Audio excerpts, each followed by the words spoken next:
So, ayan guys, pagkatapos namin kay Tatay ay may punta ako dito sa LBC.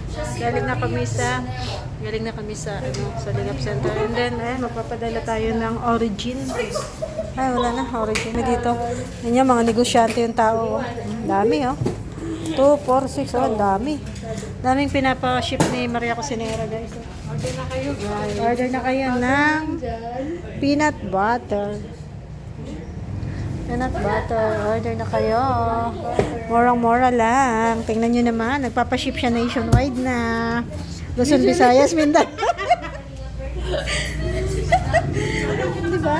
Luzon, Visayas, Mindanao na guys. Ang pinapashipan niya. Siyempre dito lang yan sa LBC. Ang hari ng padala. Para safe. Tingnan nyo naman. Safe na safe mga madam ko. Oh. Lahat nakababulo ka. Safe talaga pag dito. Tagal na kami dito nagpapaship, kaya alam namin. Buti may stock ako. Tapos, Diretso ko na dito. may kasama siyang BSM Kalingap Kape. Sa akin, yung may isa ako doon kung ano pa ba yan. Diba? Naka-live ka kanina na doon ako eh. Ano ka eh. Dami guys. Ayan. Ako naman is Origin.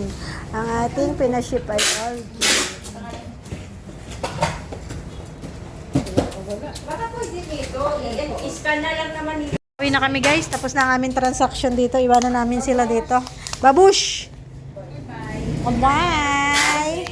Sila kasi nakamotor. Kami mag-tricycle doon sa palengke. Bye, MK.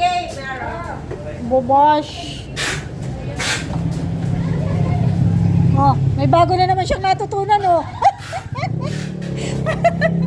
Bakit daw MK? Sabi ang Maria Cocinera. May bago na namang natutunan yung teller ng ng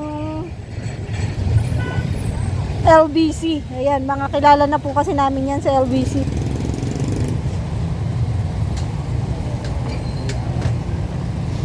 So, ayan, punta na kami palengke guys. At magbabayad sa atin ng kanyang mga obligasyon.